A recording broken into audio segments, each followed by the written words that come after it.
Welcome back to another episode of Revealed Apologetics. I'm your host, Eli Ayala, and today I have Dr. Douglas Groothuis with me, who is the author of this apologetic monstrosity, this dictionary-size apologetics textbook.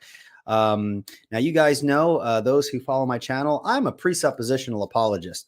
But I cannot tell you how much I have benefited from reading folks in different apologetic traditions. And so there's so much great information in this book. So if you don't have it or you're just getting into apologetics, I'm very much looking forward to inviting Dr. Groothuis on with me in just a moment to kind of unpack a new edition of this book that is going to be coming out. And so I'm very excited to be talking about that with Dr. Groothuis tonight.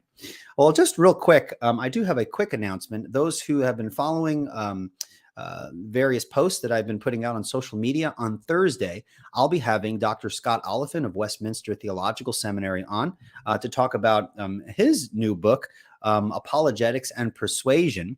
It was originally scheduled for Thursday at 7 p.m. Eastern Time, but it has been rescheduled still on Thursday, but at 3:30 p.m. Eastern, so much earlier. You guys know I usually do my shows at 9 p.m. because my kids are in bed, but we're going to make an exception for Thursday. So looking forward to having Dr. Oliphant on with me then. And so that's the only announcement I have. So without further ado, I'd like to introduce Dr. Douglas Groothuis. How are you doing, Doctor? Doing well. Thanks for having me.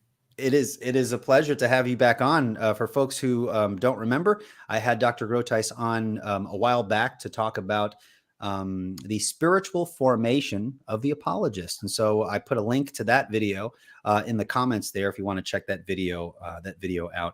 Why don't you tell folks a little bit more about yourself, who you are, where you teach, and yeah. Well, you did pronounce my name correctly, which is very significant and important. It's Douglas is easy, but it's Groothuis. It's a Dutch name. I teach at Denver Seminary. I've been here for, since 1993. And I'm a professor of philosophy. And I think I'm up to about 14 books now. And my real passion is to make the truth of God known to the world, to build up the church and reach the unbelieving world with the truth. Excellent. Now, you have written many books on a wide range of topics. I believe you wrote a book a while back on the New Age. I'm not sure how popular the New Age is today. I haven't been following that movement, but I remember reading portions of that book, and it was excellent. So, folks, really, if you've never heard of Dr. Groothuis, look him up on Amazon. He's written a bunch of books. But my first question, with respect to books. There are already some comments being made about your bookshelf. People love seeing the bookshelves in the background in these videos. See how messy it is, right? Yeah, well, it's cool though. It's kind of like what was that? Stacks of papers and journals and magazines and things. Hey, that's you have the nerdy vibe. People like that. Well, my first question for you, talking about books, what are your top 3 favorite books that you've read and top 3 favorite books that you've written? Well, it kind of depends on how you define favorite. If I would say influential on my ministry, then I would put Francis Schaeffer's book, The God Who Is There, as the first, because I read that as a young Christian in 1976, and it really set the tone for my whole ministry in terms of understanding the world according to a Christian worldview. Okay. And not being afraid to tackle the great philosophical and cultural issues. And then another book that was extremely formative for me is a book called The Universe Next Door by James Sire, which Jim passed away about 3 years ago. But the book is out in a 6th edition, came out after he died, edited by a guy named Jim Hoover. But that's a comparison of the Christian worldview to deism, naturalism, existentialism, nihilism, etc., according to basic categories like what is the ultimate reality, who are human beings, what is the nature of morality, what's the meaning of history, if any, and so on. And then I think maybe the third one would be a book I may have read more than any others, and that's C.S. Lewis's book, The Abolition of Man. Hmm. It's excuse me, it's less well known than Mere Christianity or Screwtape Letters, but Sure. it's an argument for the existence of objective moral value. Hmm. And I've taught it the graduate level, undergraduate level, read it probably about 11 or 12 times now over the years. Okay. So those are the top three. The ones I've written, I'll just put it this way. I think the most significant book I've written is my Christian Apologetics textbook, which Sure. is out actually now in a second edition in Kindle. It should come out hard copy in about 6 weeks, supply chain willing. We'll see. I think the best written of my books is my memoir called Walking Through Twilight, A Wife's Illness, A Philosopher's Lament. Hmm. And I think my most, if I dare say this, entertaining or lively book is Philosophy in 7 Sentences. Hmm. I reread that and I get a chuckle out of it myself. I actually asked the Lord to kind of give me the spirit of G.K. Chesterton for that book. Hmm. Do good philosophy, but make it witty and interesting and get people to laugh a few times. Yeah. Now, you're an author. I mean, that takes a lot of time to write and research. I mean, when you take a look at this textbook, I mean, this takes a long time to research and write. What's your process for writing? How do you gather your material? What does that look like from here to the page? I may be the wrong person to ask about that because, By the way, I'm going to stop you right there. Every single person that I've asked about their writing process has told me that. So they've had excellent books to be like, I remember I had Dr. Kirk McGregor on. He's a well-known Molinist philosopher, and he wrote a biography on Luis de Molina. And I asked Dr. McGregor, what's your studying process? How do you get? He's like, oh, I'm the worst person to ask. I don't wish my methods of study on anyone. So no worries. I'm sure people will still be interested in knowing your process. well, I kind of bring it down to the level of passion and consistency. Okay. So all of my books have come out of a concern to address an issue. Sure. I've never written a book because someone paid me to write a book. Here, write a book on this. Every book I've wanted to write has been related to a topic or an issue I think is very important. And then persistence, keep writing. I don't have really a set schedule, but I can hit things very hard. I just finished a book that will come out in July called Fire in the Streets, which is about the racial upheaval in our culture. And I wrote that book in about 3.5 months. And Wow. The last weekend finishing up, I think I spent 20 hours on a Friday and a Saturday writing. And Wow. I just sat there and banged it out. It didn't even seem to be a long time. I was kind of in a flow state, everything was just Oh, that's appearing incredible. on the screen, and I wasn't tired or grumpy or anything. Just this is what I need to do. But if you want to ask somebody about method, you should interview Dr. Craig Blomberg if you haven't. He No, is I very haven't. productive New Testament scholar, good on the reliability. I think the best on the reliability of the New Testament, and he is very methodical and very disciplined. He's German, Blomberg. I'm actually half Italian, and we Italians just get excited about things, and then it happens. I got the Dutch last name, but I'm actually half Italian. So Okay. All right. Excellent. Very good. Okay. So let's kind of zero in on your major work. Now, you said that the hardcover of your new edition is coming out when? sometime in April. Was supposed to be out, I think February 8th, and then I was told that the printers couldn't get it out because of supply chain problems. But the Kindle came out February 8th, and it'll be about another 100 pages long.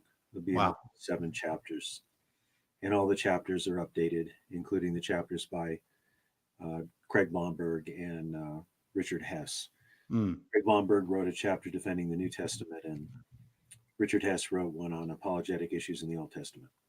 Excellent. So my next question is kind of layered. This being kind of your longest and massive book, what inspired you to write a book like this and then come out with a second edition to even add more material? And maybe we can kind of get into what that material is, so folks can get an idea of whether it's worth getting the second edition, right? Right. What new content do you have in there that someone who has the first edition might say, you know what, I think I need to get that second edition?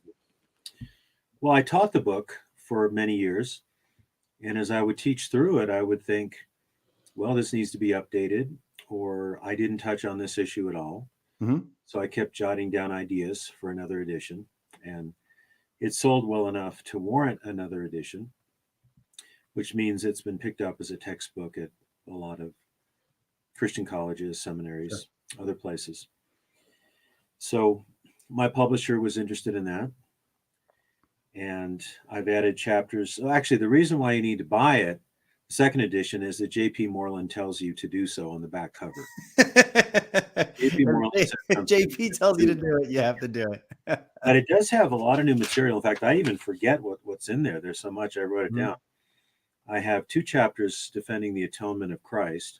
In the first edition, I spent more time on the person of Christ and not as much on the work of Christ. Okay. So I really got into atonement theology and some of the attacks on propitiation, especially. There's been a lot of attacks. Is that coming from the angle of its like moral appropriateness? Like, how can a loving God sacrifice his son, like kind of kill an innocent person? Yes. Okay. Yeah, some people have called it divine child abuse. And there are a number of criticisms. And I probably worked harder on those 2 chapters than any chapters I've ever worked on in my whole career. So I got into it in a lot of detail. I went back and read heretics like Socinus, who was a good heretic. I mean, that guy was smart. So I read his work and read some critiques of him. And Bill Craig's book was very helpful. Atonement and the Death of Christ. Okay. Very helpful. And then, of course, there's John Stott's book, The Cross of Christ. So there's one chapter explaining the atonement, the elements of the atonement. There are about 5 elements of it. Propitiation is one. And then I have a chapter defending the atonement against Socinus and other folks. I have a chapter I think is very important, and this was the first one I thought about writing in addition to what was already in the first edition, and that's called In Defense of the Church. Because most Protestant apologetic books just assume if you make a case for Christianity, then that's enough, and people will probably attend a church if they come to Christ. But we can't assume that. A lot of people think that spirituality is private, subjective, is something they can do on their own. So I have a whole chapter defending the institution of the church and basically what the church is. I give an apologetic for the church, and then the church as an apologetic to the world by how we live or how we ought to live. I have a chapter on what's called original monotheism, which is the argument that the first religion in history was monotheism. Now, we know that from scripture, but there's a case to be made from history as well. And it's countering the evolutionary view of religion, that people started to think of spooks and spirits in various places. And then over time, it became more and more sophisticated, and you go from polytheism or animism to monotheism. And I argue against that. There's no good evidence for that. And Wynne Corduan's book was very helpful. In the Beginning, God. He's revived this original monotheism argument really well. And then I've got a chapter called The Argument from Beauty, where I argue that there is such a thing as objective beauty in the world, in nature, and also some objects and events that human beings create. And the best example, or the best explanation for these examples of beauty, is there is a divine artist, that you can't explain the beauties in outer space, or even remarkably colored fish and birds and things like that, by just reducing it all to time, space, chance, plus nothing. An artist is a better explanation for that. Sure. Then I guess the last 2, or however many left here, the chapter called Doubt, Skepticism, and the Hiddenness of God. So how do we deal with the claim first that there's great evidence for Christianity, everybody should believe, but so many people are unbelievers? It's called the hiddenness of God problem. Right. So I tackle that. And then I have a chapter on It's called Lament as Christian Apologetics. So this is like the flip side of the problem of evil. Okay. How can we believe in a God who's all good and all powerful when there's so much evil? Well, we try to deal with that. I've got a long chapter on that, but I flip it around and say Christianity actually gives us the best resources for suffering well. Hmm. And it really centers on Christ, that he suffered for us. And in his suffering, we find redemption. And in his suffering, we find a model for how to suffer. And we find someone who understands our suffering better than Yeah. anyone else. So as Christians suffer well in faith, turning to God, even in their lament and in their pain, that is evidence that God is with us in our suffering. Hmm. And So, that's something I've written about quite a bit before also. so would you say that the additions to your book is a couple of hundred pages more About than? 100, about 100 extra pages. Yeah. Okay. Wow. Okay. Very good. Now I'm interested in the section of beauty, because there's not a lot of at least on the popular level. I mean, when you take a look at popular level apologetics works, you have the arguments for the existence of God, the historicity of Jesus, evidence for the resurrection. I like when books cover kind of arguments that aren't really explored. They kind of give you new and creative avenues to kind of discuss with unbelievers. I work at a Christian private school, and I am a senior advisor. I'm an advisor for a senior thesis, and a student is writing a paper on the issue of beauty and whether it's innate. Is the knowledge of beauty innate? So this idea of beauty is very fascinating. Do you think you could lay down in kind of a thumbnail sketch what an argument for beauty might look like as you presented in your book, and kind of just a thumbnail sketch? Right. Well, it is an argument that's been used in apologetics. I don't find a lot of evangelicals using it as much, Okay. but it's a two-stage argument, and it's structurally similar to the argument for God from morality. So in that argument, you have to argue against moral relativism for some kind of objective moral truths, Okay. objective moral reality. And then you say the best explanation for that objective moral reality is God. Well, in the beauty argument, it's actually like an argument from design. Mm-hmm. And you say, first of all, there is such a thing as objective beauty. It's not all in the eye of the beholder. And if you're talking about elements of beauty, for example, that humans had nothing to do with, like sunsets and star clusters and unbelievably beautiful fish coloring and bird coloring and so on, and the beauty and majesty of an eagle and so on, then the naturalist, the atheist, has to say all of that has no aesthetic intention whatsoever. It's just there, and we happen to enjoy it. That's it. And I think that's a very impoverished, inadequate understanding of beauty. So the first is an argument for objective beauty. Okay. And secondly, that objective beauty is better explained by theism and Christian theism than any other worldview. Also, I think the Christian worldview itself is very beautiful because the parts fit together so well. Francis Schaeffer mentioned that. And then also, the doctrine of the atonement is very beautiful. And Millard Erickson explains the different aspects of the atonement theory, and I agree with him. And he says the theory, the reality, of the atonement, when you look at it conceptually, or you might say theoretically, is majestic. It's beautiful. Christ is our representative. He's our substitute. He defeated the powers of evil. He provides union with him through his atonement. All these elements fit together perfectly. And then the whole Christian worldview, creation, fall, redemption, consummation, fits wonderfully together. Sure. So you've got beauty from nature, the beauty from scripture, the beauty of Christ. All those things indicate the reality of a divine artist. Now, when we are arguing for objectivity of beauty and God being kind of the best explanation for that, it's important that we also define our terms. Isn't the definition of beauty something that is under dispute as well? How would you define beauty?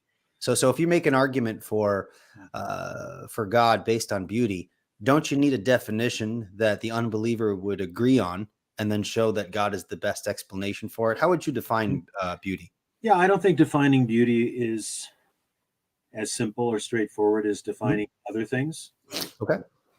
defining a triangle, pretty easy. But with beauty, I think it's more a matter of being impressed by something, that it's praiseworthy, Hmm. it's wonderful, it attracts our attention. And then there are elements of beauty such as harmony and symmetry, fittingness, and things like that. But I think one really good way to show that there is such a thing as beauty is to simply point. It's called ostensive definition. So Mm. you look at some animals or um, some aspects of outer space. You say, look at how majestic, how remarkable, how awe inspiring that is. You feel kind of a sense of humility before it. And you may not be able to state it very technically, but you are able to point to it and speak of some qualities that it has. Now, one of the issues here in our culture is that a lot of people don't believe there is objective beauty. They believe Mm. only beauty in the eye of the beholder. All right. In fact, I gave a talk on the objectivity of beauty just a few days ago, about a week ago, and someone just didn't get my first point at all. And she said, "Well, wait a minute. People like all kinds of different things. Sure. One person will like this type of art, another person will like another type of art." And I said, "Well, that's irrelevant to what I'm saying, because I'm not talking about what people tend to like. I'm talking about the objective qualities that something has. Mm. And often you have to learn how to appreciate the goodness of something. You don't immediately gravitate towards it. This is true with food and drink. It's true of appreciating elements of sports. Somebody just watching a game may not be able to tell who the superlative athletes are. They might miss Sure. the nuances. I was watching a soccer game with some friends of mine. And I know very little about soccer, and they're telling me, "Look at this, look at that. You see how good this player is." And I may not have even noticed it had they not pointed it out to me. Right. Now, okay, so suppose I listen to kind of like a Beethoven symphony, right? And then someone shows me like, "Hey man, you got to check out this song," and it's like an '80s rock song. I like the '80s with the overexertion of the snare. It's very inspirational, you know. Put the Rocky soundtrack on or something like that. You have people who listen to classical music, which many would say is beautiful, and then other people will listen to it and be like, "Well, that's not beautiful. I don't like that type of music." How do you differentiate then? If beauty is so difficult to define. You spoke about symmetry. Almost speak about like an order and harmony. Yeah, order. What happens when someone disagrees? How do you differentiate a beautiful song from a not beautiful song? It seems very subjective. And the reason why I'm asking this question is because if we're going to make an argument for God based upon beauty, that's a really contentious, statement that beauty is this, and Yeah. therefore God's the best explanation of it for these reasons. If you can't agree on a definition or, whether one can differentiate what is beautiful rather than what is ugly, it seems like the argument wouldn't have as much force, if that makes sense. Well, that's true. And there's several things in response to that. First of all, this argument is not necessary for a full-fledged apologetic. Sure. I didn't use it in my first edition, and I think I gave a pretty comprehensive apologetic. Sure. It will appeal to some people a lot more than others. Okay. So, But just let me follow up on that. sure. One way of dealing with the problem of disagreement about art, like painting and music and sculpture, is say, okay, let's just forget about that. Let's just be concerned with nature. Mhm. Let's look at animals and stars and trees and flowers. Just leave humans out of it. We could say, for the sake of argument, that, yeah, what people like in culture varies a lot, and it's hard to know what's objectively beautiful and what isn't. But let's look at a field of fireweed in Alaska in early August. Let's look at the Milky Way. Let's take a look at an eagle descending to the ground. There's something I think many people would say is remarkable. So I give an example in the book. I was a graduate student at early 1990s, University of Oregon, and I was talking to another grad student, and I believe it was a really beautiful sunset. And he said to me, when I see things like this, I feel very grateful. And I said, who are you grateful to? Mm. And it stopped him. I mean, literally, he didn't say anything for a while. Sure. And that led to some very good conversations about the Lord. Mm. And I found out that he had not been really following God or pursuing God, but he had had a spiritual experience as a younger man that helped get him off of drugs. He was addicted, I think, to cocaine or Mm. something. And so that discussion of the beauty of something out there in the natural world that no human being created got him to think about his place in the world. I feel grateful. You can't feel grateful to a rock. You can't Right. feel grateful to a cloud or to the sun. You have to feel grateful to a person. Mm. So it led to some pretty good apologetic interactions with it. So So you, for the sake of arguing, don't worry about cultural beauty. Let's just go to nature. sure, sure. So you would say perhaps maybe an argument from beauty is not, it's not attempting to be like a knockdown argument, but it is something to have in your tool belt that might resonate with someone, and that it be useful to bring it up. Exactly. Okay, I see what you mean. All right, interesting. I think that's fascinating. I wanted you kind of to pick that apart because I think that that's interesting. So, folks who are interested in that type of conversation, you might know someone who might resonate with that. Definitely an interesting thing to read up on. Follow-up point about that. Yeah, sure, sure. The tradition that I broadly represent in philosophy is called analytic philosophy, Sure. although I'm not as fine-tuned and fine-grained as Keith Yandel or an Alvin Plantinga or anybody like that. But typically, analytic philosophers don't deal with this kind of thing because it's a little harder to pin down. Right. However, I do give premise conclusion format in my chapter about how the argument works. Mm. Okay. And so you don't have to unpack that. If they want to, if folks want to know how what that looks like, they can get the book. But that's excellent. It definitely is an angle that a lot of people don't think about. Okay, so when I take a look at, say, a really good book, a really good apologetics book that I've enjoyed over the years is J.P. Moreland's Scaling the Secular City. Okay, now your book is not exactly like his book. All right, his book, the chapters in that book are isolated and can be read just independently. What is the structure of your book? How did you lay it out? Is there a logical order to what you're trying to do? Is it the sort of book that someone has to kind of read in couplets, like this chapter is connected to that chapter? Or did you follow the similar lines like Dr. Moreland, where the chapters are isolated? People can just approach the book depending on the topic that kind of serves their purpose? Well, the book is one long argument. So the best way to read it is start at the beginning and read it all the way through. In Okay. fact, Charles Darwin said that Origin of Species was one long argument, and my book is one long argument. However, you could just read the chapter on the argument from beauty or the chapter on the resurrection of Jesus and Okay. get some helpful arguments there, but they fit together. So I start with the need to find meaning and truth in life, and then I go on to a biblical apologetic for apologetics, because there are people who think apologetics is against faith. There are no good arguments for faith. We just have to experience God. And then I deal with the category of concept of truth. What is truth? Because we need the objectivity of truth to give arguments for anything. So if Christianity is merely private and subjective, there's really no apologetic for it. So it all is laid out in terms of preliminaries, why we need a worldview that makes sense of the world and gives meaning, the biblical basis for apologetics, the biblical worldview, defending objective truth, the importance of truth. And then I get into natural theology, into arguments from design, cosmological arguments, moral arguments, the ontological argument, the beauty argument. And then we get into specifics of Christianity.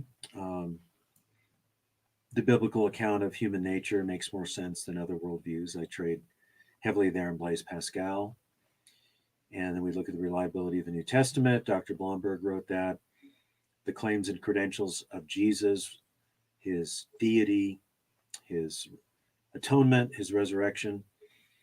And then I look at some objections to Christianity, particularly how can Christianity say it's the one true religion when there are so many other religions that are believed by millions of people?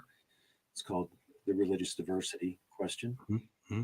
Then I deal specifically with Islam, which claims to be the abrogation of Christianity. It has replaced Christianity. So I deal with that. And then I deal with the problem of evil, which I mentioned earlier.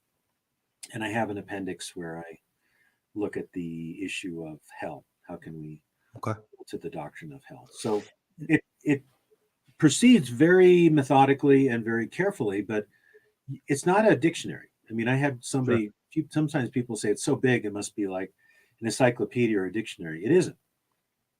There are no, it's a really enjoyable read. It's not, even as a textbook, it's not, you don't write in a very dry manner. I mean, you're not you're not trying to do what C.S. Lewis is doing, but it's definitely, I'm tracking with you when I'm reading. I'm interested. So it doesn't read like kind of an informational textbook. I think you do a good job in putting it in that mid shelf for the average person to kind of dive deep into this and get enough that's going to be really useful to them.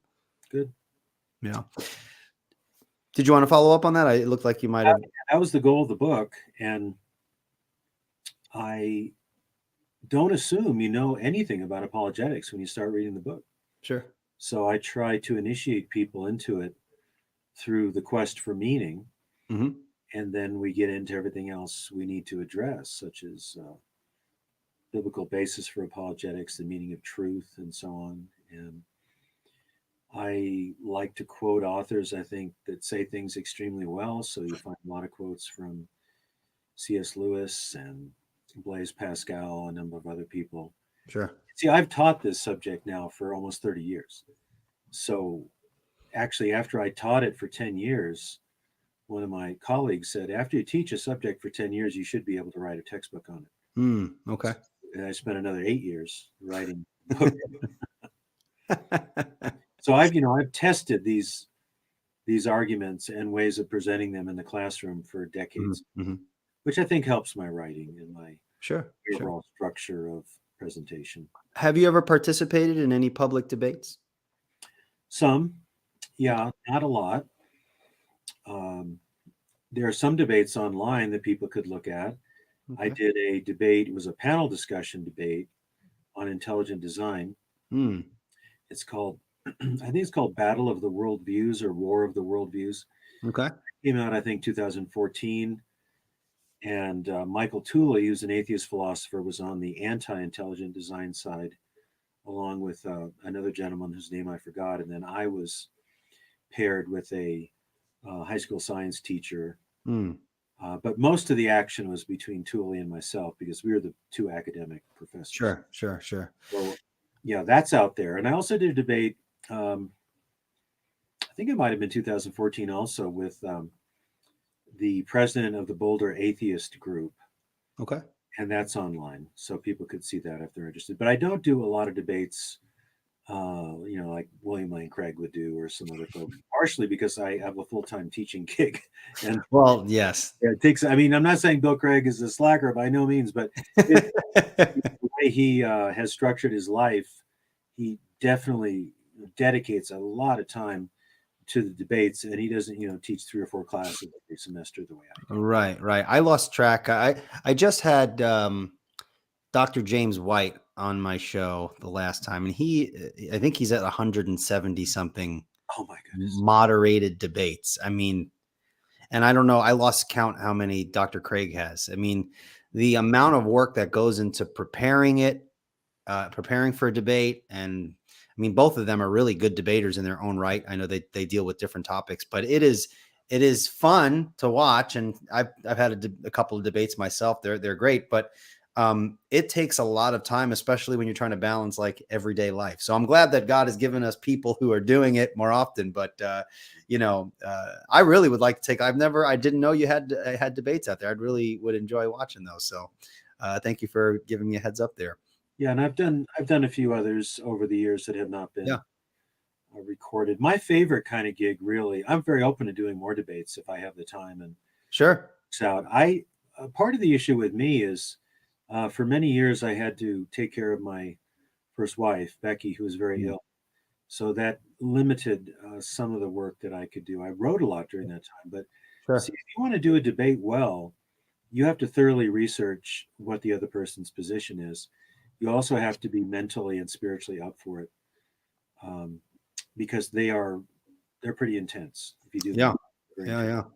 Well, if you're in the future, if you're interested, I'd love to moderate a debate on my channel. I do that sometimes on Yeah. this channel. So if you're interested, in the future, I can find someone and run them by you. And if you're interested, we can do it.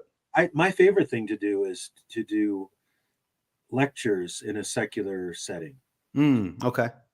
or a setting that's both Christian and non-Christian. So a couple of weeks ago, I spoke for a Ratio Christi group, Okay. Golden, Colorado, at School of Mines, and it was just a completely open-ended question-answer time, and they had about 30 people there, um, and a number of non-Christians. So we had questions about religion and science, about one question was very general: how can you know whether or not something's true? So it had to do with tests of truth, epistemology. And I don't remember the other questions, but that I really enjoy. That is, I've Hmm. had a number of settings where you just say, I'm a Christian, here's some reasons why, not much, maybe 5-10 minutes, and then what are the questions you have about um, God, Christianity, spirituality, and I'll do the best I can to answer them. I Sure. really enjoy doing that. Excellent. That's awesome. So now, getting back to your book, you have a whole host of arguments and evidences for the Christian faith. In your opinion, I'm a presuppositionalist. I love the transcendental argument. But what's your favorite argument that you include in this book and you think has worked well for you? And you've heard of other people using those specific arguments and having great success in conversation. What's your opinion on what you think is the most powerful, most persuasive argument that you have there in your book? Well, I'm I'm not sure, really. I think uh, Okay. all the arguments that I give are pretty strong. Okay. The hardest one to understand is the ontological argument. Okay. I think once you understand that, it's profound. I think it works. Hmm. Now, an argument that I've developed over the years, I think more than other folks, is what I call the anthropological argument, which I get from Blaise Pascal. And the argument is that the greatness and wretchedness of humanity is best explained by the Christian worldview, that we are great by virtue of being made in God's image, but we are wretched because of the fall. Hmm. So you see this Latin phrase, it's called corruptio optima pessima. There's nothing worse than the corruption of the best.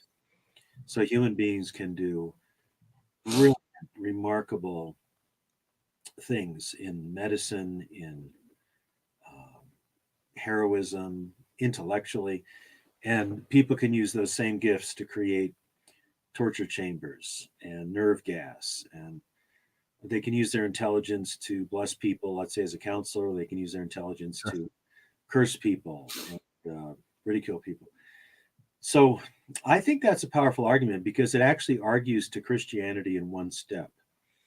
It says, here's the human condition, here's elements of greatness, elements of wretchedness or misery.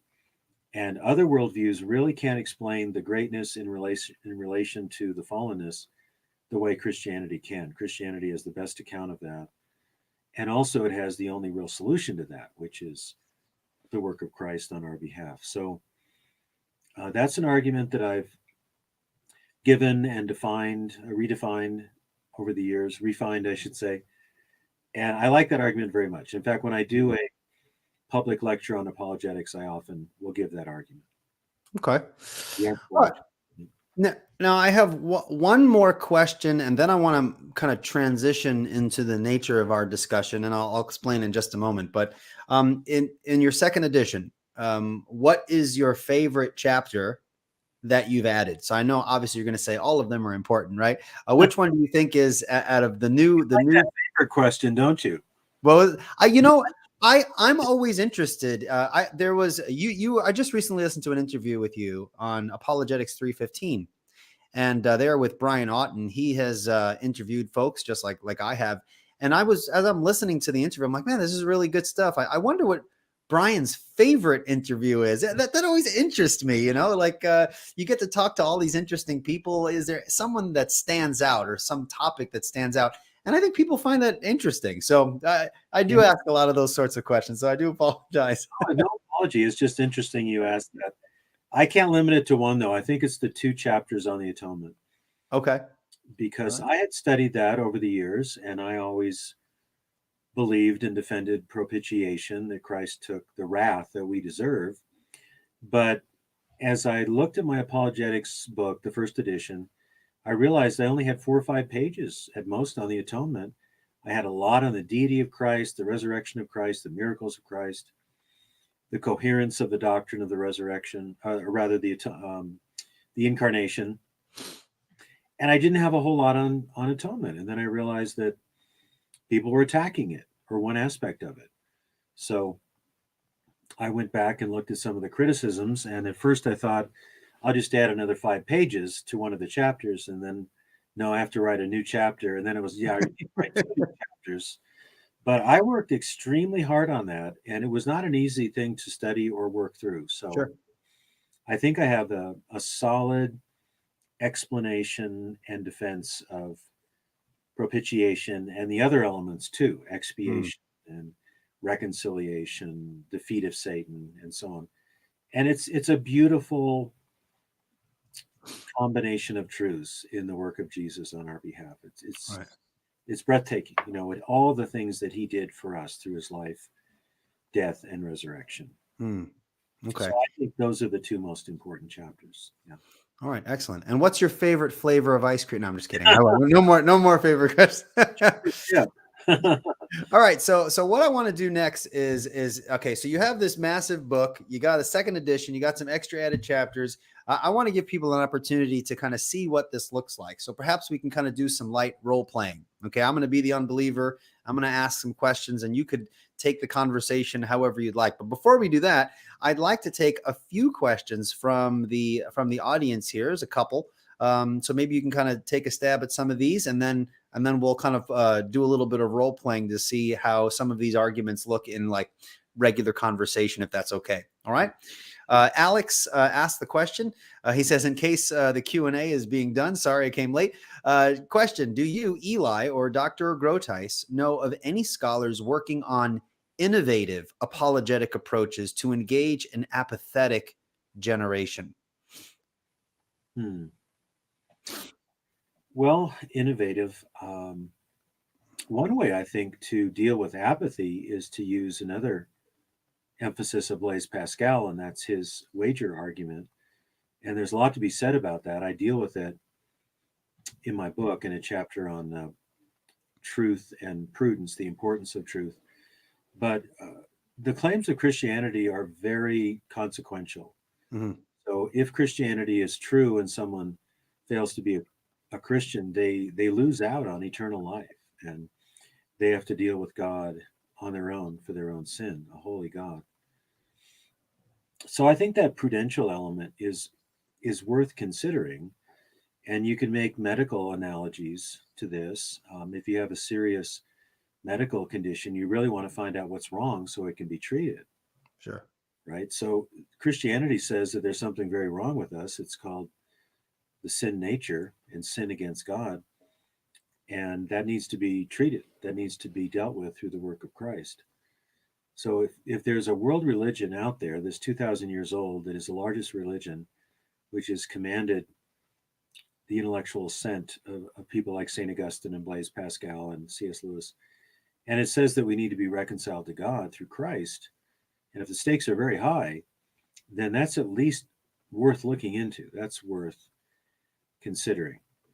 So I think that's a way to maybe rouse someone from their intellectual laziness or the whateverism kind of approach. Whateverism. That's my go-to on that kind of issue. But there are so many ways of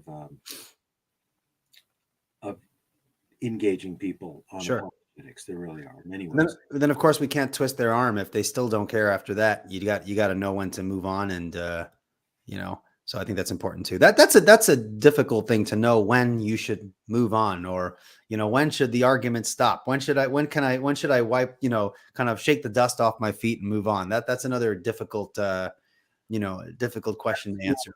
The spirituality of the apologist comes in. You want to pray, be sensitive to the Holy Spirit, how he might be leading Hmm. the situation. I like what Francis Schaeffer used to say, that we need to give honest answers to honest questions. Hmm. But sometimes we don't even know when someone's being dishonest. So It's even true. a question that's flippant, you may want to try to answer it if there's any meat to it at all, Hmm. But there is a point where maybe it's just about my ego versus your ego, or you can tell that the person is not interested whatsoever in the issue. They just want to debate. Sure. So at that point, you might say, well, what would really convince you that Christianity is true? Is there anything you can think of that would convince you it's true? And if they say nothing could ever convince me, then I guess the discussion's over, at least for now. Sure. Sure. All right. Thank you for that. Felix asks, can you ask your guest if atheists have evidence for the truth of their claim that God may not exist? Would that be a good question to ask them in his opinion? Thanks. And thank you, Felix, again for that question. Yeah. Well, the thoughtful atheists think that a naturalistic worldview makes more sense than a theistic worldview, which means they have to deny the world was created by God, designed by God. They have to deny there's any intrinsic moral meaning to the world. Hmm. And so they're giving an account of reality without God, and they need to explain morality, the origin of the universe, the apparent design of the universe, human aspirations for meaning, all without God as an explanation. Whereas Christian theism views the universe very differently. The universe was created and designed. It depends upon God. We are made in God's image, so we have a thirst for meaning. We also feel guilt at our own moral wrongdoing. So how do we address that? So they would say that we can account for reality better than the Christian. And they'd say, well, it's scientific. Our is relying on science, and science is the way that we know truth, and science disproves God. Oh boy. I mean, well, hold on. There's so many things wrong with that. We could have But first of all, we know a lot of things that don't come through science. We have basic moral intuitions, like it's wrong to torture the innocent for pleasure. That's not based on any scientific theory or scientific evidence. We just know that by moral intuition. Hmm. And our knowledge of logic is not based on scientific theories or scientific observation. That's just two things. But the other side of it is that there's lots of good scientific evidence for the existence of God. And the place I would point people would be Stephen C. Meyer's excellent book, Return of the God Hypothesis. Hmm.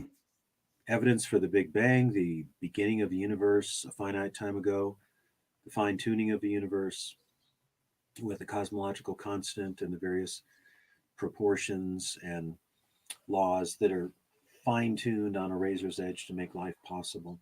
Sure. So it's really a battle of two worldviews. Is it atheism, which means a naturalistic world has to explain everything, or is it theism, a theistic worldview, and specifically a Christian worldview is the better explanation? Now, the way it's often set up is, well, atheism should just be the default because we have a universe and it's up to you to prove there's a God. Say, wait a minute. Yeah, you have a universe without God. So you have to explain everything in the universe without an intelligent designer, lawgiver, etc. Let's see how well you do with that. Hmm. Right? So you don't want people to set it up unfairly. Sure. Sure. I mean, All right. just one more thing. Probably the biggest argument that atheists have against God is what's called the problem of evil. Sure. Say, if there is real moral evil in the world, and so much of it, it just is illogical to think that God is all good and all powerful because he wouldn't allow that much evil, or maybe any evil. Right. Answering that takes some time, but there are good answers to that. That God can employ evil to bring about a greater good, that God has shown his love to us primarily through Jesus Christ, despite all the evils that we may see in the world, and so on. And then let's say to the atheist, okay, well, you explain good and evil to me. The universe has no purpose or meaning. Human beings are not here for a reason. We're just a chance collocation of atoms, as Bertrand Russell put it. Now, explain morality to me on that basis and try to give me any hope for moral improvement or moral meaning in that kind of a world. So, see, the way I do apologetics is always comparative. It's we have an issue. How does a Christian worldview deal with it? How does an atheist deal with it? How does a pantheist deal with it? Whoever the disputants are in that kind of situation. You do worldview analysis and internal critique. That's exactly very presuppositional-ish, right? Sure. That's okay. I've read my Van Til and Gordon Clark and Carl Henry. Sure. Yeah, but do you have a Greg Bonson mug? I have an art mug. Check it out. There's more. The preconditions for intelligibility. There you go. I need a Douglas Groothuis mug. What's up with that? I gotta get one. Yeah, it's a cumulative case on the backside of it. That's right. MJ, thank you so much for your $10 super chat. Awesome. Appreciate that. Thank you so much. He says, Doctor, sorry. Can I just call you Doug? Is that okay? All right. Thank you. So, Doug, when I read your apologetics book, I sense a lot of influence from scholars like Ronald Nash and E.J. Carnell. How much did they influence or inspire you over the years? That's a good question. Well, quite a bit. I've read a lot of Ron Nash and Carnell. My approach is a cumulative case approach. Okay. They both took that kind of approach. Also, a mentor to me was a man named Gordon Lewis who used that approach. Although the way I deal with cumulative cases, I put a lot of weight on natural theology as part of the case. Sure. Whereas Carnell especially did not. He had a different way of using the cumulative case. Mm-hmm. Big influences on me would be really Francis Schaeffer, who I think used a kind of verificationist or cumulative case method, and C.C. Lewis, Blaise Pascal, but certainly Carnell, Nash, so many over the years. Yeah. Okay. And one more question by MJ, and then we'll do some of our little role play, and then we'll wrap this discussion up. And I just want to thank you so much. You're doing an excellent job. And this is a very interesting and I think a very useful discussion for people to listen to later on as well, for those who are listening currently. So MJ asks, Dr. Groothuis, how would you respond to predictivism, the view that says the evidence should dictate what counts as a hypothesis before one can be put forth? This is a position championed by T-Jump, who is a YouTube atheist debater. Not sure. Predictivism, the view that says evidence should dictate what counts as an hypothesis before one could put forth. The way I read that, it doesn't make any sense, because you have various hypotheses regarding areas of life, and then you look at each hypothesis to see which one explains that feature of life the best. And then it has to do with things like simplicity, comprehensiveness, agreement with good background knowledge, and things like that. So I've never even heard of that before. Looking at it here, it doesn't make a whole lot of sense to me. I do have a chapter in Christian apologetics on apologetic method, and that would be the place to go in my writing if you want to see how I deal with things like hypothesis verification. Okay. Thank you for that. All right. Thank you for those questions, guys. We're going to kind of go into our role play portion here. I have to put my atheist, atheist. Come on. No. You're the guy that's on the hot seat today. So I got to put my atheist glasses on. Get ready, man. I'm gonna trip you up. Okay, so suppose I'm a friend of yours. You asked to meet up with me. You wanted to kind of talk about deep life issues, right? And so, Doug, thanks for having me over, man. I think you wanted to talk a little bit about your faith, and so I'm all ears, man. Why should I believe in God? Because to be perfectly honest, I don't see any reason why I need God. I get along very well without going to church. I'm generally speaking a moral person. So I don't really see the usefulness of of Christianity, and I have some problems with the Bible. Perhaps we can get into that in a little bit. But I'm all ears, man. Where would you begin with someone like me? Yeah, I think the first issue is the question of truth. Mhm. And your life may seem to be going very well, but there may be things that are true that you need to know. Okay. That would put your life into a deeper, richer perspective. So I think a good way to start with this is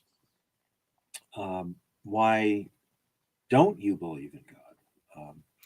Are there Yeah. objections you have to the idea of God?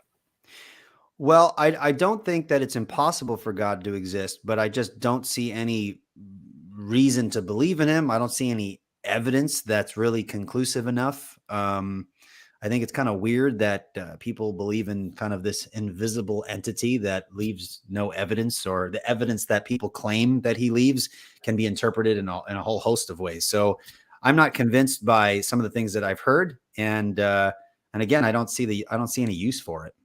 Yeah. Well, if you want to talk about use, you need to talk about really whether there's good reason to believe it's true. Because if Christianity is true, then it's the most important truth because it has to do with rightly orienting yourself to the Mhm. creator of the universe and to eternity. So if it is true, it is profoundly meaningful, useful, pertinent to life. Certainly. Right. Well, that's a big if, right? So truth, one of the hallmarks of truth is consistency. And you as Christians, you guys believe the Bible. And I see a lot of inconsistencies within the Bible. I see inconsistencies with certain statements in the Bible and what we know through modern science. And so I kind of see some problems there. I don't know how you kind of figure all that stuff out, but Things to talk about. One thing we could talk about is the evidence for God apart from consulting the Bible. Obviously, the Bible okay. says there is a God, and God has acted in history, and God will be the judge of all people. God sent his son to die for our sins. But we can, in a sense, bracket that for a minute and realize that the Bible says that nature speaks of God, even apart from the Bible. So we look at the universe Mhm. and we find that the best scientific evidence, and this has been building up for 60, 70 years now, is that the universe had a beginning. It is not eternal. So Okay. it had a beginning, which is called in the colloquial language the Big Bang, then either it popped into existence without a cause, which is pretty illogical. Things don't just pop into existence, or it had a cause. And if it had a cause, then that cause is far superior to the universe. So it would have to be immensely powerful, timeless, spaceless, and so on. And this is starting to look a lot actually like what the Bible says in terms of in the beginning, God created the heavens and the earth. So we've got some very strong evidence that the universe began to exist a finite time ago. And if it began to exist, it has not always existed. So its existence needs to be explained. And actually, the pop goes the universe theory, which some people hold actually, Pop is goes not in. an explanation at all. It's just saying, well, here's the universe. And at one time, there was no universe. Well, that just breaks our common sense intuition that things don't happen without causes, or put it more carefully, there's no such thing as an acausal event. Mhm. So right there, we have good evidence that there is a creator. Now, that doesn't tell us a whole lot about what the creator is, with respect to what he's done in history, but it tells us there's a creator. Well, I don't think it's evidence for a creator necessarily. I think it's evidence that our universe had a cause. To say that our universe had a cause or requires a cause is evidence for a creator is this doesn't seem like it follows. There can be a something that brought the universe into existence that's not a personal agent like you Christians believe. So I think that's kind of a logical leap. And I think when we're talking about Big Bang cosmology, especially when we get at that quantum level, those moments right at that singularity, things kind of break down and are very difficult to kind of, really come down strong on any conclusion. So it seems like you presenting this, you're kind of capitalizing on some scientific ambiguity. We don't have all the knowledge, and the facts are not in with respect to that. And I think um, that's easy to kind of focus on that because we don't have a full understanding of what's going on there. And science, of course, is provisional. I mean, if you're going to use this argument and think that the Big Bang supports the existence of a transcendent creator. What happens when, more information comes in and we find out that the universe in some capacity, maybe there are multiverses out there, is eternal? What then, right? It seems like you're kind of putting all of your how can I say this? You're putting all of your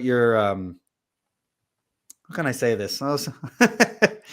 You're putting a lot of weight on an argument that's based on an ever-changing field. That's what I'm saying. Yeah, well, it's not the whole of the argument. I think Mm-hmm. Big Bang cosmology is quite well established. It has not been overturned. And if it is, then we'll just have to deal with that. But that's something way off in the future if it ever happens at all. Actually, the evidence seems to continue to confirm it. And I did some new research on this from the time the first edition of Christian Apologetics came out. Mm-hmm. It's still the best theory for understanding this. Now, Sure, if something comes up 10 years from now, then we'll have to deal with it. But I think rationally, we've got to deal with the evidence at hand and then how strong the evidence is. And the Big Bang cosmology has been confirmed through about 4 or 5 different lines of argument. So there's actually a cumulative case argument for the Big Bang. Now, as I said, if there's a beginning, there has to be a cause. But I think the best explanation for the cause is, first of all, one cause, not several causes, because we use the principle of simplicity there.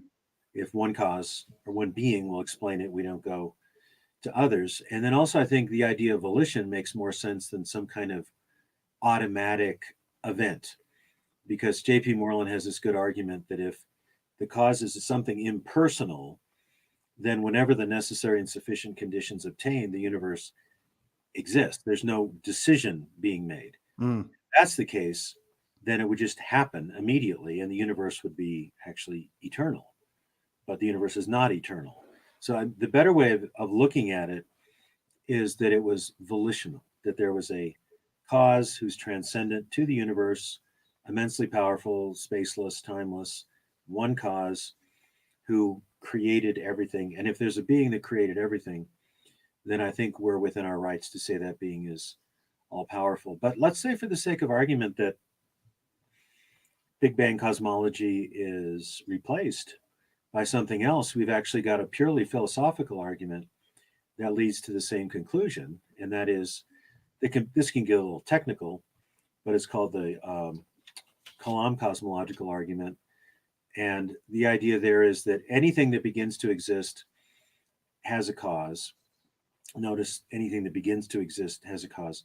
The universe began to exist, therefore the universe has a cause. And then with some more reasoning, that cause is God. We've already talked about some of that already. So there's one way of talking about the beginning of the universe without appealing to Big Bang cosmology, and that is the idea of the impossibility of traversing an actual infinite. And people like Bill Craig and J.P. Moreland have done really good work on this. So the idea of what's called an actual infinite, an unlimited set with no termination, just it's unlimited, is a concept that's used in some types of mathematics, but it actually doesn't map out onto the world. You could not cross something that is actually infinite. So if the universe goes back forever, we would not get to where we are now, because there would never be any progress in terms of the events of the universe. We would never reach the now. But if the universe does have a beginning in space and time, then we can reach the now, because we're not traversing an actual infinite. We're traversing a finite amount, a finite number of events, and a finite amount of time. So actually, this is a type of cosmological argument called the Kalam cosmological argument. And the idea that the universe began to exist can be supported by Big Bang cosmology, or you could bracket that and just say, look, whatever the cosmology is in modern science, you simply cannot traverse an actual infinite. That's a logical truth. So we can use that logical truth and say the universe had a beginning. It had a beginning, it had a cause. The best understanding of the cause is a personal, very powerful being. All right. So, okay. So suppose I grant hypothetically, sure, there's a creator of the universe, or there may be a creator of the universe. I'm still not convinced. But I noticed what you did at the beginning of our conversation when I asked for evidence for the Christian God. You said, let's bracket the Bible. So even if you demonstrate the existence of some transcendent cause of the universe, that's not enough for what you want me to affirm, because you're a Christian. So I have family that go to church. I know how this whole evangelism thing works. You want me to be converted, man, right? So I want to talk a little bit about the Bible. Let's grant maybe there's a God out there. Maybe the arguments you gave kind of point to a transcendent creator, but that doesn't demonstrate the biblical God. And as I said, if that biblical God reveals himself in the Bible, there are a lot of problems with the Bible. So what do you do, for example, with statements in scripture that show scientific ignorance? And you have in the Old Testament where it speaks of the sun sitting still, right? You have that long day. Almost gives the impression that the author believed the sun is what revolves around the earth, as opposed to kind of the other way around. So you have kind of the Bible seeming to teach something that we know to be factually false, namely geocentrism. Geocentrism. So what do you do with things in the Bible that seem to kind of flatly contradict what we know from the science? Well, first of all, you got to look at the passage and see what it's really affirming and what it's not affirming. Okay. So, in general, uh, Scripture uses what's called phenomenological language, and I'm going to start from the general and then get to your specific case. Okay. Still use language like what time is sunrise, what time is sunset. So we're looking at the phenomena. The sun appears to move. Now, I think that's what Scripture is saying when it talks about sunrise and sunset and so on. It's really not attempting to give a detailed cosmological description. Now, in terms of uh, the sun standing still, we can say that that's the way it appeared. Somehow they had more light to engage in that battle. Now, if there is a supernatural God who created the universe, then he can generate more light on a particular day than would naturally occur. How exactly that happened, I don't know. It appeared as if the sun stopped, but the sun is not moving already. Mm-hmm. So it would have to be something supernatural. And if you have good evidence that there is a supernatural God, and if that story makes sense, then you could say they're speaking phenomenologically. God worked a miracle in that case to accomplish his purposes. But you don't have to say the Bible is committed to a false view of the universe. I think it's committed to God created the world, God governs the world, God can work miracles in the world, and it uses a lot of the language of appearance, and we still use the language of appearance. Mm-hmm. Okay. So, well, what about contradictions in the Bible then? Oh, yeah. Okay. You accept Jesus as Savior right now? Not so fast, man. All right. What about contradictions in the Bible, or things that just don't seem to fit? If it's the Word of God, it seems that it needs to be consistent in what it asserts. For example, there's reference made in the New Testament of the 12 disciples, and they're called the 12 disciples even after Judas committed suicide. So there weren't 12 disciples. So you have the 12 disciples being called the 12 disciples when there's only 11. Things like this, Judas hung himself. And then you have in the book of Acts, he kind of fell, headlong and burst his intestines, bursted out. There seems to be kind of conflicting accounts of certain events. How would you respond to those? Well, you got to deal with specifics. But even before you deal with specifics, you have to talk about ancient literature, Okay. various perspectives on the same event. So let's say you have two accounts of the same event, and they seem to be contradictory. It could be they're not contradictory, they're complementary, and it's a matter of perspective. Now, the case with Judas, there are ways of harmonizing those accounts that he hung himself, and after he hung himself, he died in the way that you mentioned. I actually haven't studied that in depth. I've only looked at it briefly. I'm sure my colleague Craig Blomberg would be good on that. So it is an ancient, we have ancient sources. Let's say the four Gospels, we have the book of Acts. And then you want to give the benefit of the doubt to these sources. That's how ancient historians or historians of ancient history deal with things. If they see something that seems to be conflicting between two accounts, they don't immediately say contradiction, can't trust it. They try to figure out ways of harmonizing the accounts in one way or the other. Now, 12 disciples and 11 disciples, I've actually never heard that one before, but there may have just been a reference to the 12. It means that's synonymous to the disciples, all the disciples, and now one of them's dead, but they still say the 12. I'd have to look into that, honestly. I've heard that objection before. Okay. By the way, I'm glad you answered that, because that's a very useful apologetic tool, namely admitting when you don't know something and you have to look into it. Fake it, believe me. What was that? I'm not one to fake it. Well, I think that's a very useful apologetic tool, right? Not faking it, being honest and having integrity and saying, you know what, that's a great point. I'll look into that. Yeah. And it's not, this is a hopeless problem. Just take it on faith. Sure. It's basically, I'm not quite sure what to do with this. So tell me the references. I'll look them up. I'll do some research.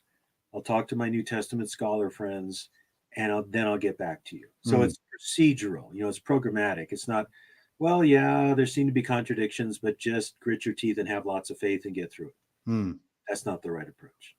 All right. Very good. Well, you passed. Okay. We'll continue this conversation next week. All right. Well, Dr. Douglas Groothuis, he's come out with a second edition to his apologetics textbook. It's available right now on Kindle, and it will be available hardcover on, what was that date again? Probably about the middle of April. And so I highly recommend it. It's definitely a book that you need to have in your library. Dr. Groothuis, thank you so much for coming on. I appreciate you just having a conversation with me, and I hope you've enjoyed it as much as I have, and I hope I was an okay atheist. It's hard to do an impression of an unbeliever. You were a good atheist. You weren't obnoxious. You didn't insult me or anything. So. Good job. Okay. Well, next time you come on, I'll be that atheist, and we'll see how you navigate that conversation. That's my sanctification, huh? Okay. That's right. So, is there anything you'd like to say to the listeners before we sign off? Where can people find your material? Do you have recorded lectures that people can give a listen to? Yeah, there are a lot of things out there. I did a 5-hour kind of mini apologetics class at the Denver Seminary webpage, which is free. Okay. And there's something that Credo House put out about 7 or 8 years ago. I think it's a 15-hour apologetic class you can buy from them. There are lots of lectures and podcasts out there on the internet. I have a webpage just called douglasgroothuis.com. A lot of everything there is free. So lectures, essays, I have a blog there, and quite a bit of material. Excellent. Well, I've been speaking with Dr. Douglas Groothuis. He's the author of Christian Apologetics, a comprehensive case for biblical faith. He has just released his second edition, and that is available right now on Kindle, and the hardcover is coming out later on in April. So if you also want to check out our previous conversation entitled The Spiritual Formation of the Apologist, that's also available on my channel, and it should be linked in the comments section of this video.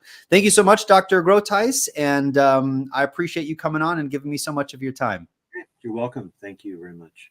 All right. And thank you guys for listening. Thank you, Scott Terry, for that super chat. Maybe we can take this one last question as we go out. That was very generous of you, Scott. Thank you so much. Scott asks, does Dr. G, that sounds cool. Does Dr. G have any advice for lay Christians who get asked difficult theological questions like, if God is timeless, how could he create? I ain't got time to be a professional theologian. Thank you so much for that. You can find some time to study and read some books. You can try to get up to speed on that. There's so much available in terms of books and also YouTube lectures and things like that. Actually, there's a big, long-standing debate about the relationship of God and time. And I deal with it briefly in my book, Christian Apologetics, but you can even, you can go to certain websites like William Lane Craig has a particular take on that, and people deal with those issues. All right. Excellent. So as much time as you can to read some things or listen to some good podcasts or YouTube videos. And by good, I mean people that have credentials, Sure. people with PhDs in philosophy and have written books and things like that. They're not that, we're infallible on these things, but there's so much out there. Anybody can put on a podcast, or anybody can do a YouTube video, really. Right. Master a few basic things, but try to look for people that have some status and some credentials on these issues. Yeah, you don't have to be a professional theologian, but you could be a YouTube theologian. Just listen to good lectures and debates and think about these things and find books related to the topic. It can be done. A lot of people don't know this about me, but when I went to seminary, I earned 2 master's degrees, a Master of Arts in Theological Studies and a Master of Divinity with a theological focus. And I learned 0.1% of apologetics in seminary. Most of the apologetics I learned was listening to lectures, reading books. You don't need to be a professional theologian to do this. You just need to have a focus on, what is within the context of your need. Who are the sorts of people you're speaking with? What are the sort of things you need to be familiar with to engage in the context that God has placed you in? It can be done without spending the money to go to seminary. Although if you can go to seminary, it's awesome as well. So no excuse. Audio, there's books, a lot of resources out there. So thank you so much for that question, Scott. And thank you again, Dr. Groothuis. This will conclude our interview. Until next time, Thursday, 3:30 p.m., I have Dr. Scott Oliphant of Westminster Theological Seminary to talk about the topic of apologetics and persuasion. That's it. And thank you so much for your time, Dr. Groothuis. And bye-bye, everyone else. Take care.